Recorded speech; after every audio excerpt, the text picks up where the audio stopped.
The sky above the planet Kortha had been calm for 300 years. Calm, as before a storm that no one wants to call a storm out loud. And then it split. Not with thunder. Not with fire. Just with silence. That same silence that comes a second before the whole world changes forever. General Seraph I stood atop the Ulcarum Fortress's command tower, watching as a single point of light flared in the upper atmosphere. Then a second. Then a third. Dozens. Hundreds. The entire sky, strewn with falling sparks, as if someone up there had decided to rain stars down upon his people. "They've arrived," someone whispered nearby. The voice trembled so violently that the words were barely discernible. Seraph didn't answer. He simply watched. Because all of them, the entire garrison, the entire city, the entire planet, had known for 32 days that this moment would come. 32 days ago, Alliance of Three Worlds intelligence intercepted a message from the edge of known space. One sentence. One phrase that silenced the Supreme Council for 7 whole minutes. The Earth declares war. For the beings of Kortha, for the Etruvians with their crystal cities, for the Nyrath with their underwater empires, for the Alliance itself, which ruled a third of the galaxy with an iron but just hand, it meant nothing. Earth. A small, humid, overcrowded, third-tier planet, known in the archives primarily as a source of cultural noise and an unstable species. Humans weren't even on the list of serious military threats. Their fleet was laughable. Their technology was 2 centuries behind. They didn't have a single dreadnought capable of penetrating the shields of a single Alliance cruiser. But people did not declare war because they could win it. They declared it because 3 weeks ago, an Alliance reconnaissance fleet, without warning, destroyed a human colony on the border, New Helios Station, home to 414,000 civilians. They destroyed it because someone at the top decided that humans were expanding too quickly and posing a potential threat within 100 years. They didn't wait 100 years. Seraph remembered the report word for word.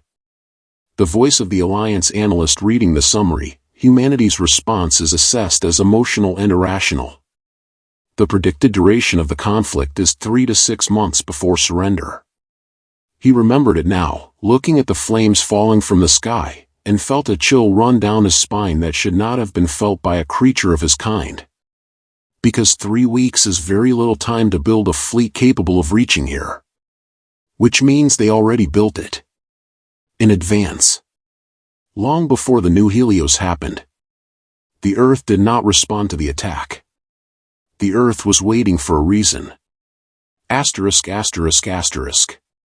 40 kilometers above the planet's surface, Captain Maria Kowalski sat in the seat of landing module number 7 and listened to her heart pounding faster than it should. Not from fear.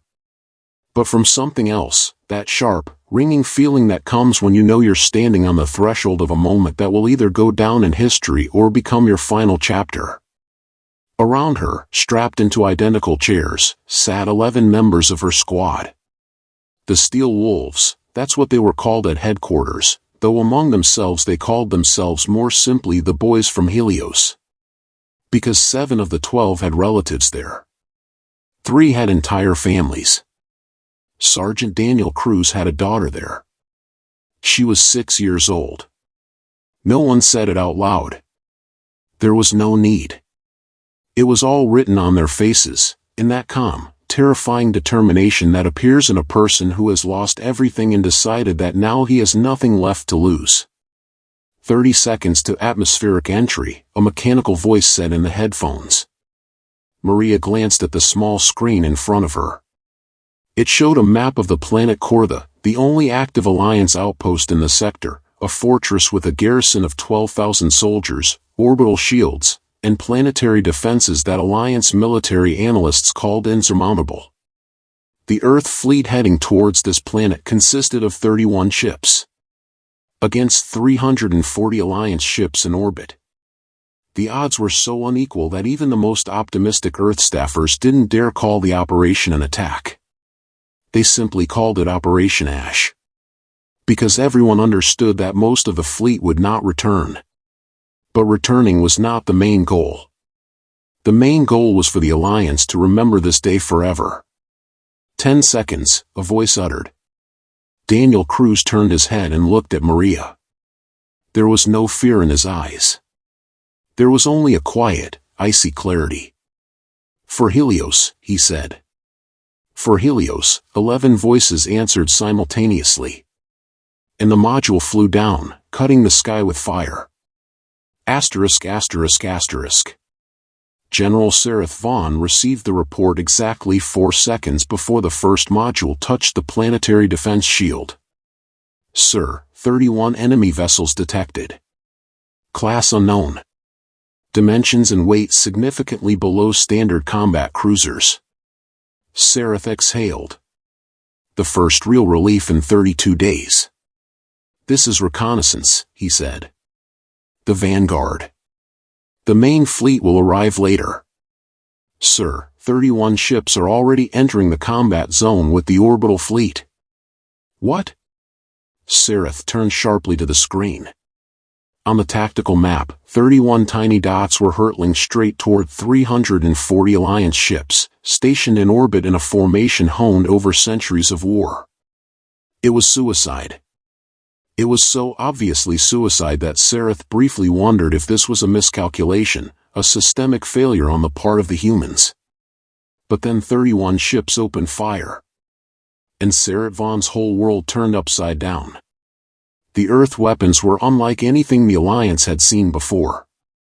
These weren't lasers, plasma bolts, or the familiar weapons for which the fleet had honed countermeasures. These were kinetic projectiles of incredible mass, accelerated to speeds. Where the Alliance's shields, designed to withstand energy weapons, simply stopped working as they should. The Alliance's first cruiser, the Dawn Guard, exploded within 11 seconds. The second one is Blade of Dawn 419. On the bridge of the flagship, Admiral Cresilvara, commander of the orbital fleet, jumped from his chair with a cry he had never uttered in 40 years of service. Reconfigure shields. Immediately reconfigure shields for kinetic protection. But it was too late. The Earth ships weren't going to give them time to rebuild.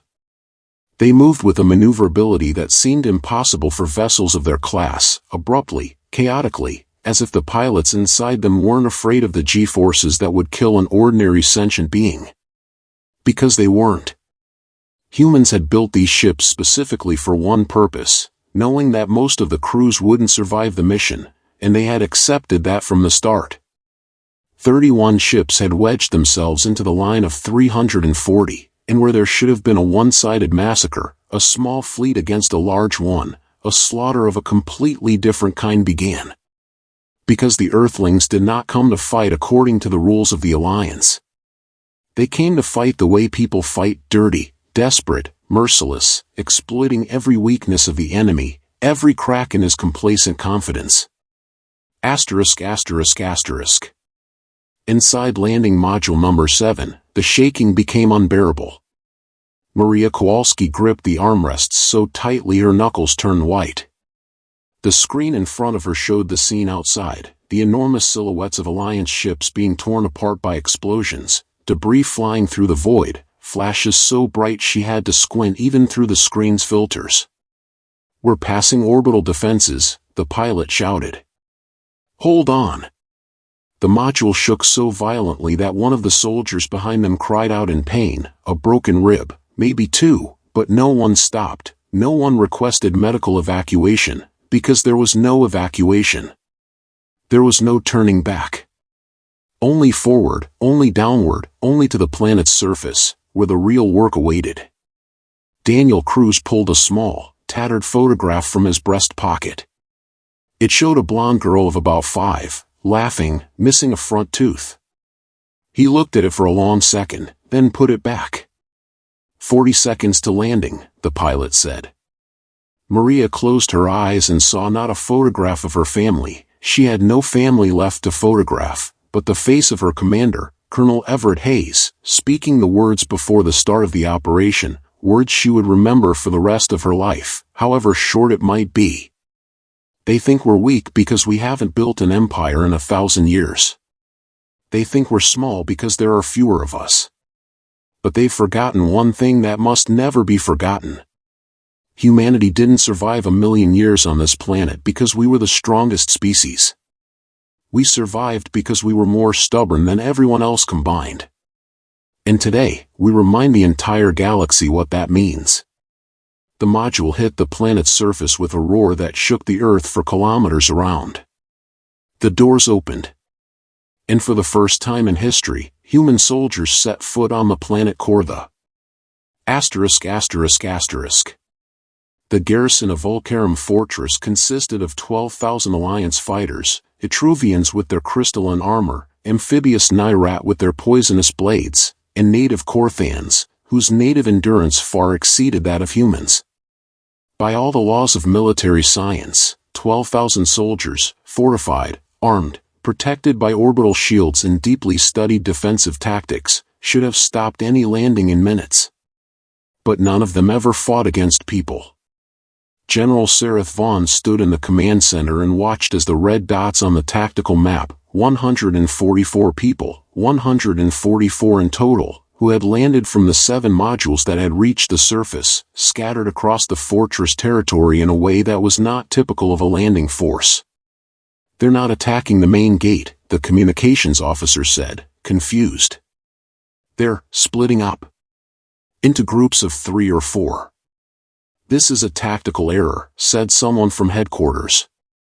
"Dividing forces in front of a fortified position is suicide." Sereth remained silent. Something deep in his mind, some instinct honed by 30 years of command, screamed at him that this wasn't a mistake. That it was something else. He was proven right sooner than he would have liked. A squad led by Sergeant Daniel Cruz, 4 people, including Maria, moved through a technical corridor in the eastern part of the fortress, to where, according to intelligence, the main energy node feeding the planetary shields was located. The corridor's walls were made of a material resembling translucent stone, streaked with veins of blue light. Daniel led the way, weapon at the ready, moving with the quiet, polished confidence of a man for whom combat had long ceased to be something exotic and had become simply a job, terrifying, yet familiar. "On the left," he whispered, and all 4 of them pressed themselves against the wall a second before a patrol appeared around the corner, 3 Etruvians in crystal armor, patrolling the perimeter. The Etruvians noticed the people a split second later than they should have. This split second was enough. Maria fired first, 3 short, precise shots, each aimed at a joint in the armor where the crystalline structure was thinnest. 2 Etruvians fell. The third managed to shout one word into the communicator before Daniel interrupted him with a shot. "People! There are people here!" The word echoed throughout the fortress's communications system within seconds, and in the command center, General Sereth Vaughn felt a chill run through his scales. "People inside the perimeter," he whispered. How did they get past the external sensors?" The answer came from the technician studying the instruments, and there was something akin to awe in his voice. "Sir, judging by their descent trajectory, they weren't trying to sneak in. They deliberately drew fire on themselves, diverting orbital weapons while the other modules approached from undetectable angles. It was a coordinated sacrifice." Sereth slowly sank into the chair. Because he began to understand. This wasn't a landing designed to win through force. This was a landing built on a willingness to die, so that every death would serve a purpose, not be an accident. Silence reigned in the fortress's underground power hub, broken only by the hum of the reactors. A Nyrat engineer named Thos was checking the energy flow readings when the doors at the far end of the room crashed off their hinges. He turned to see 4 creatures he had never seen before, upright, scaleless, wielding weapons that looked primitive compared to Alliance technology, but in their hands those weapons moved with a speed that made him freeze in terror. "Don't move," said one of them, the one who seemed to be the commander, in a broken but understandable universal language. "We don't want to kill those who don't fight." Thos raised his hands, a gesture he hoped was a universal sign of surrender. "I'm just an engineer," he said in a trembling voice. "I'm not a soldier."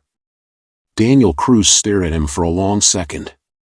Behind him, Maria was already setting charges on the main generators, working quickly, professionally, without a single wasted movement. "Okay," Daniel said. "Then you have 60 seconds to get as far away from here as possible." "We're not fighting engineers.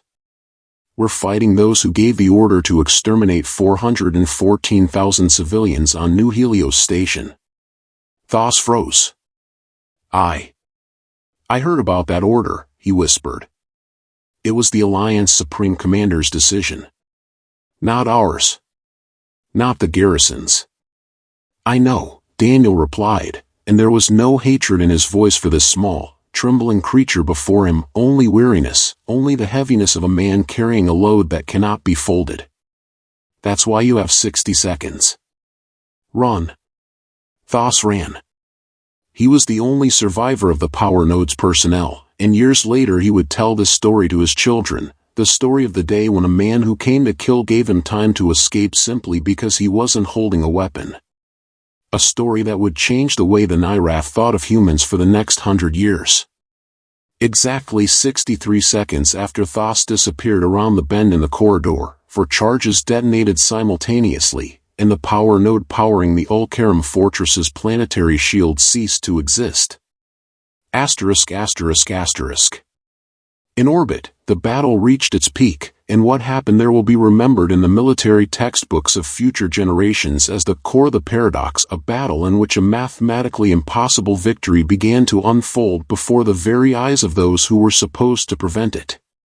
Admiral Kresilvara, commander of the Alliance orbital fleet, has already lost 112 ships out of 340.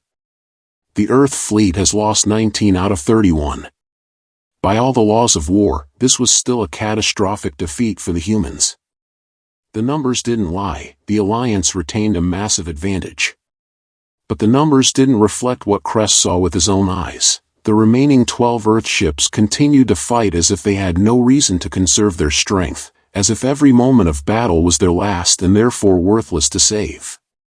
One Earth destroyer, having lost all its engines and half its hull, diverted its remaining power to its sole remaining weapon system and continued firing, drifting in the void until the crew completely lost life support. They didn't surrender. They didn't request rescue. They continued firing until the ship's final second. Kress watched this with growing, almost animalistic horror, because in his culture, in the Alliance culture, honed by millennia of military science, defeat meant retreat, retreat meant conservation, conservation meant the ability to fight again another day. It was a rational, logical, efficient system of war. People, however, seemed to have no understanding of the concept of rational retreat when it came to protecting what they loved. "Admiral," the communications officer said in a trembling voice, "we're receiving messages from the planet's surface. Ulcarum Fortress shields are down. I repeat, planetary shields are down." Kresilvara slowly turned to the main screen. "How is this possible? A garrison of 12,000 fighters couldn't be defeated by a handful of paratroopers in." He fell silent because he understood the answer before the communications officer could speak it. They didn't even try to defeat the garrison. They simply went where they needed to go, killing everything that stood in their way, and not stopping to secure territory or secure their rear. Because securing territory and securing your rear only made sense if you planned to live long enough to take advantage of it. General Seraph I stood in the Ulcarum Fortress's command center, surrounded by chaos. Emergency alarms blared across all frequencies. Screens showed dozens of battlefields throughout the fortress, small groups of men advancing deeper into the fortifications with an efficiency that couldn't be explained by any known military doctrine. "Sir," said a young officer, running into the command center, his face pale with terror, "the southern sector has fallen." The Western Armory has been captured. We are losing control of. How many are there? Sareth interrupted. How many people are inside the perimeter? The officer hesitated, glanced at the data tablet, and his voice wavered as he spoke the number. 144, sir. 144 originally landed. Sareth Vaughn felt the entire world around him shrinking to a single, impossible, unthinkable thought. 144 men against 12,000 garrison fighters. And the garrison suffered defeat. It's impossible, he whispered, but even as he spoke the words, he knew they no longer corresponded to the reality unfolding on the screens around him. In the fortress's central armory, a 6-man squad led by Major Elena Reyes, the highest-ranking officer to have landed on the surface, was fighting through the last line of defense before the main command bunker. Elena Reyes wasn't just a soldier. She was one of the few who witnessed the aftermath of the strike on New Helios firsthand. She was stationed at a neighboring station, 6 hours away, and arrived there 18 hours after the attack, when there was practically no one left to save. She saw what remained of 414,000 lives. She saw children's toys floating in the rubble of depressurized habitat modules. She saw enough to change something fundamental about who she was. There's a reinforced position ahead, one of her squad's fighters reported, studying the thermal imager. At least 30 defenders. Heavy weapons. Elena looked at the data, then at her squad, 5 people, tired, wounded, but not broken. Do we have a plan? Someone asked. The plan is simple, Elena replied, checking her weapons. We're moving forward. We're not stopping. Every second we spend here is a second our fleet in orbit gains time, and every life we take is a life they can never take from anyone else again. She looked at each of her fighters in turn. No one's asking you to go any further. If someone wants to retreat, to provide cover, I understand. But I'm moving forward. No one retreated.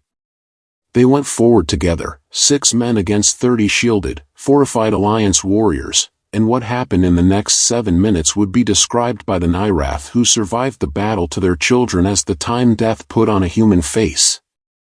Elena Reyes lost 2 of her men in this battle. But the armory had fallen, and the last line of defense before General Sareth Vaughn's command bunker was gone. Asterisk asterisk asterisk.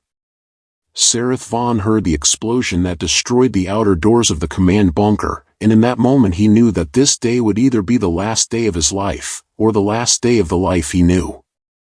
He approached the weapons cabinet in the corner of the command center, an old ceremonial blade that had been passed down in his family for 8 generations, a weapon he never thought he'd need to use seriously. He picked it up, felt its weight, and turned to face the doors, where footsteps were already approaching. The doors flew apart. Elena Reyes stood in the doorway, her weapon pointed forward, and behind her were the 3 remaining fighters of her squad.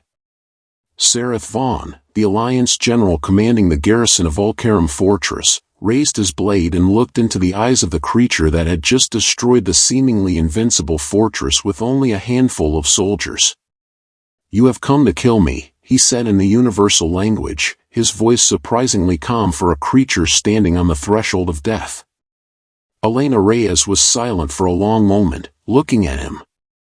Then she lowered her weapon, not completely, but enough for it to be noticeable. No, she said. I came to find out one thing. Did you give the order to destroy New Helios Station? Sareth Vaughn shook his head slowly. No. That order came from High Command, from headquarters 3 systems away. I only learned of it after it had been carried out. He paused, and something in his gaze changed, something like real, genuine regret. I lodged a protest with the Supreme Council. My protest was ignored. Elena looked at him for a long second. It doesn't change anything for the 414,000 people who died, she said finally.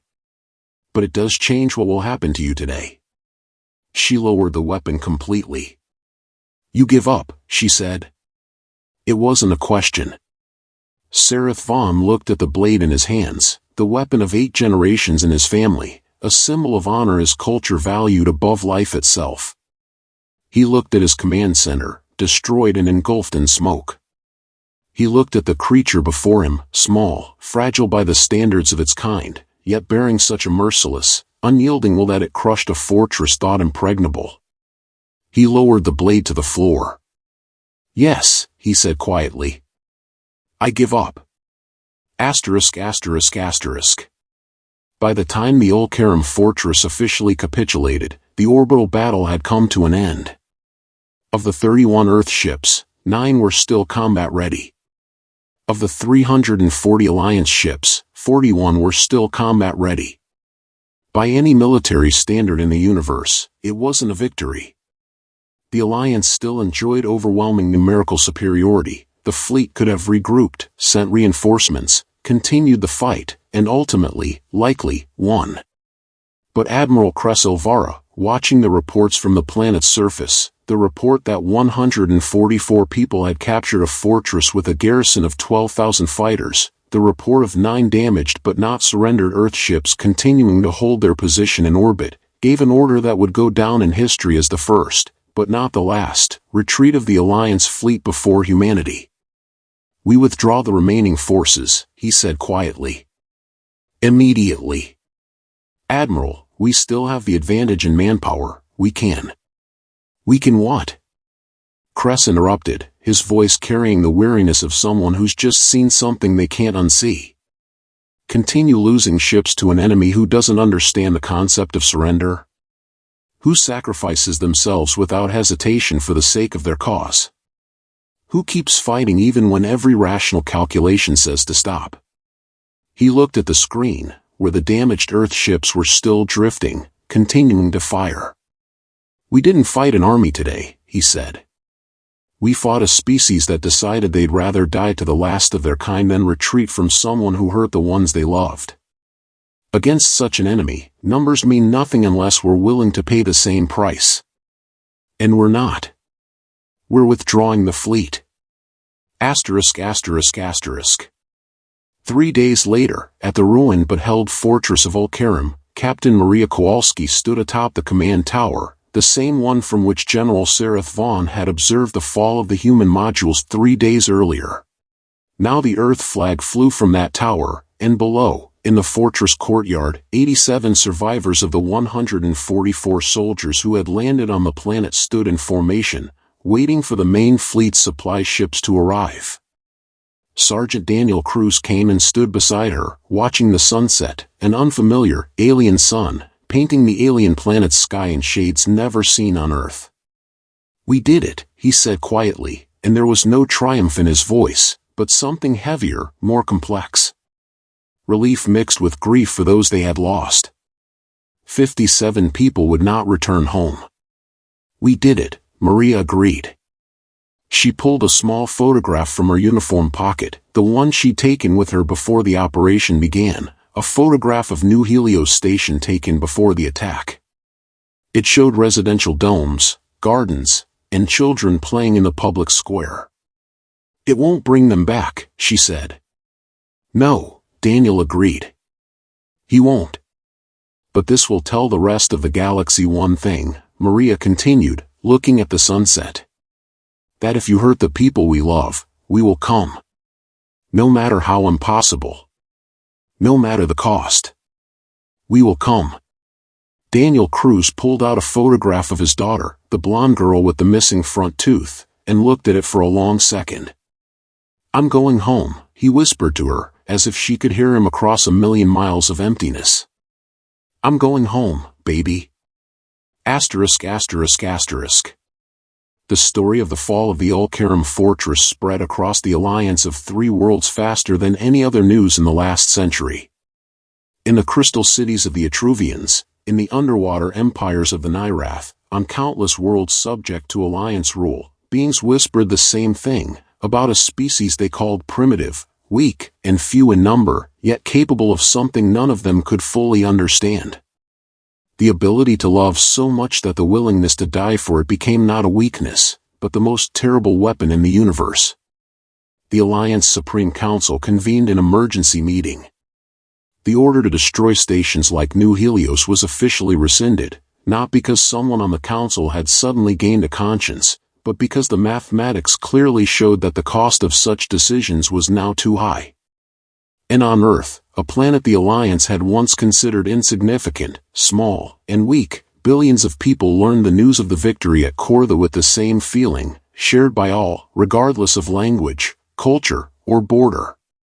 They did not celebrate the victory as a triumph of strength. They remembered her as proof that humanity would never stop protecting its own, no matter the cost, no matter the odds, no matter how vast the darkness ahead seemed. Because humans have never been the most powerful species in the galaxy. They were just the most stubborn. And on the day when human soldiers descended from the sky onto the planet Kortha, ready to die but not ready to retreat, the entire universe learned what that truly meant. And